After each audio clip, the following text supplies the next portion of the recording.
Hello there, ladies and gentlemen, Sigval here and welcome back to another video. In this one we're going to kill Heroic 5 Mr. Freeze, but before we get there we have here Captain Coldfight, and for passive stats, and this applies to all the teams that I'm using, I have a level 5 Nora Snow Globe and a level 3 the Burning Gauntlets, the Thermal Gloves, that's how they're called. They basically give the same rate of attack, being the highest rate giving attacks, and they're not too high level. I haven't spent any money on this soul rate, but I dropped the Thermal Gloves randomly. They're not great though, but they give passive stats and I'm upgrade them at the same time with Nora Snow Globe.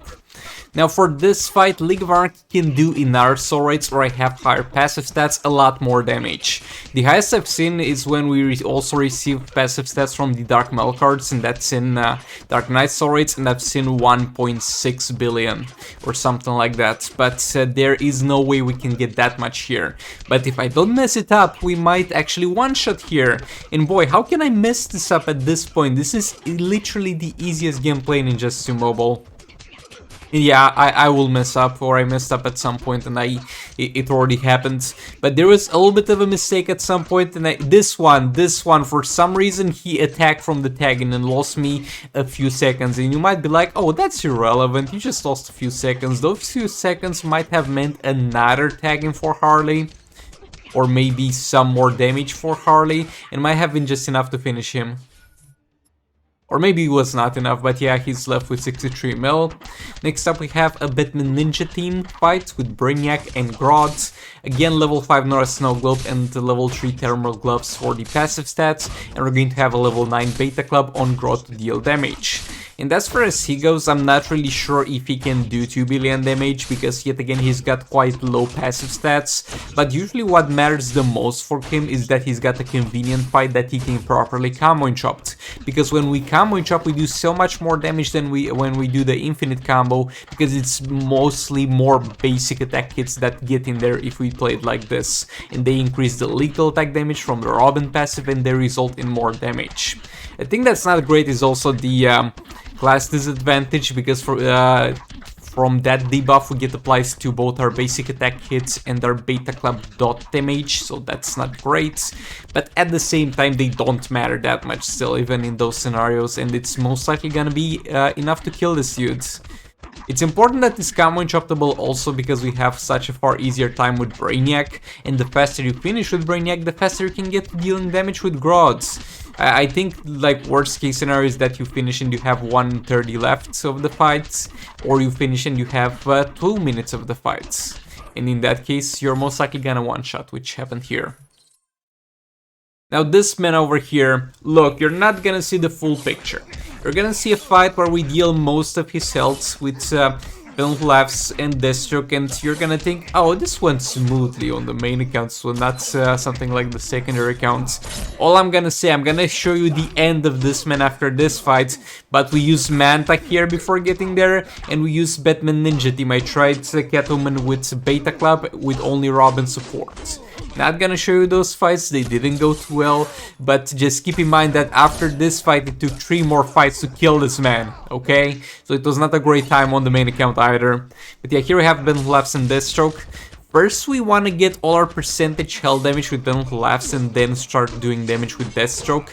And I didn't want to go there in final form because we were soon going to get tagged out, so I waited a bit. We got Deathstroke here.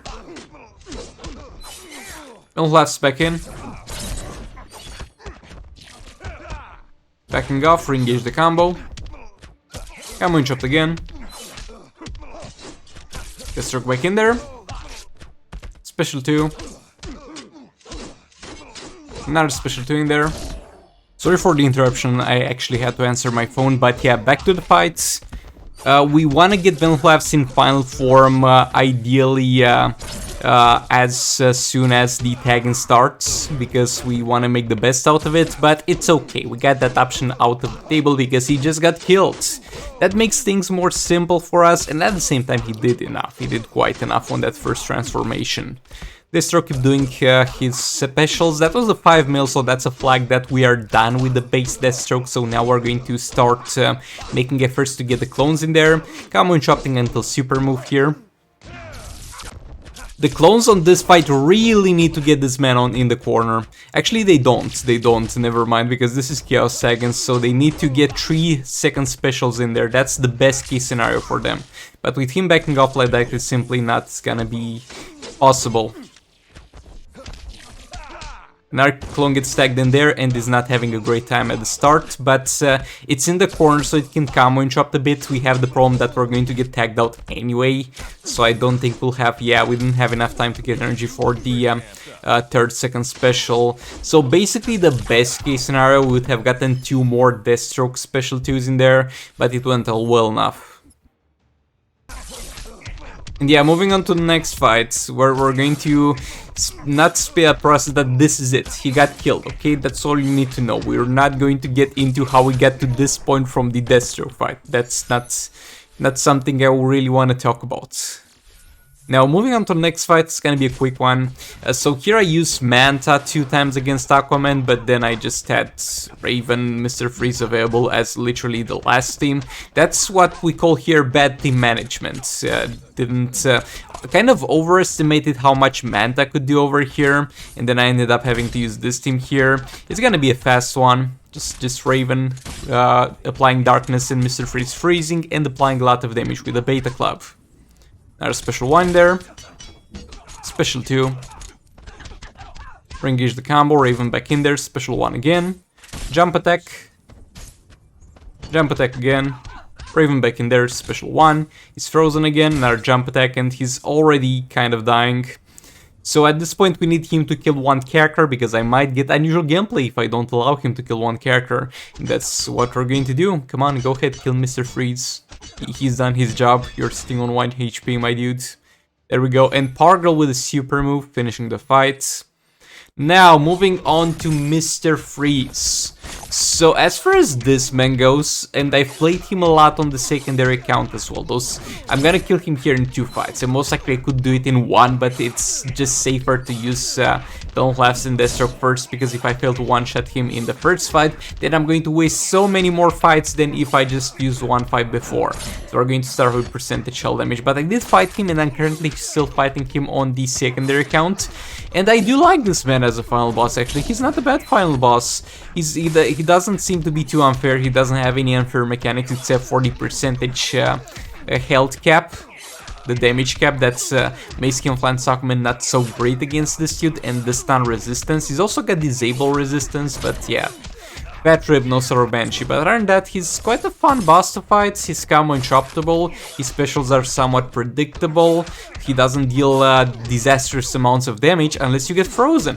And the getting frozen side of things, you can get rid of it with burning, but I've literally never bothered to do it with burning. I only do it with Multiverse team, and that's because I use them to fight him, and the burning is gonna be there anyway.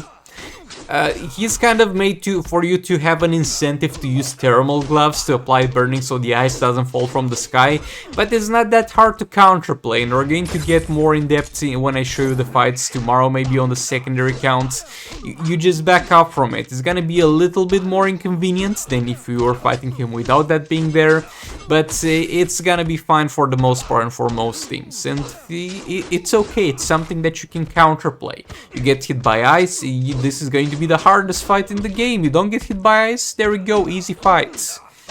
It's same as with Darkseids, it hurts when you get hit by super move, just don't get hit by super move. And with Darkseid I think it's far more complicated to avoid the super move than it is with this man to avoid the ice.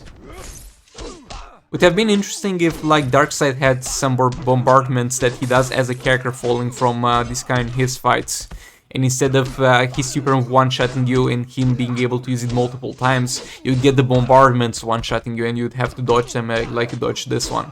I think that would be a little bit better design, so you don't have to go out of your way to make him spam special so he doesn't use super move, but yeah, we're talking about the wrong boss there. And the clone got killed, so we're going to let Deathstroke also get killed here. He doesn't seem too eager to use any specials at this point. He might be And yeah, that clone didn't get hit by the ice, so sometimes if you dodge back while the ice is falling, you're going to get some invulnerability frames or something. You just don't get hit by it even if you roll through it, and at the end of the roll you're still in it. Though don't take it for granted though. Don't try to do that because it might not work. And yeah, the clone got killed, but we did more than enough damage to be enough for the Kinflan, Sakom and Raven team to one-shot here. And for that team, I could have used Sword of Sin on Raven to constantly burn him and not have to worry about the ice at all, and we would have still had enough damage, but I just don't worry about that. We're just going to counterplay it. Raven in there. Special 1. Kinflan Sakumen, jump attack, special 2. Raven gets back in there. Special 1. Jump attack, third special. Re-engage the combo. Raven, we get back there because the ice was falling. There we go.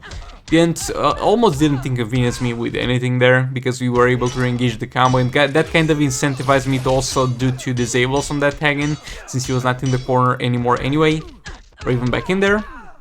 Special 1. Kinflan Sakumen back in. Jump attack. Jump attack again, third special. Raven back in. Another special 1. Back off because ice is falling. Kind of close on that one, not gonna lie. And yeah, I think he will reach 0 HP from this dot value. Yes, he's on 1 HP actually. We're going to let him kill Dr. Fate real quick. I left Dr. Fate gearless for this purpose. And do you think we got Mr. Freeze, which is a drop that I really need on my main accounts? Do you think we got him? Well, nope. Thanks so much for watching and goodbye. This is the future.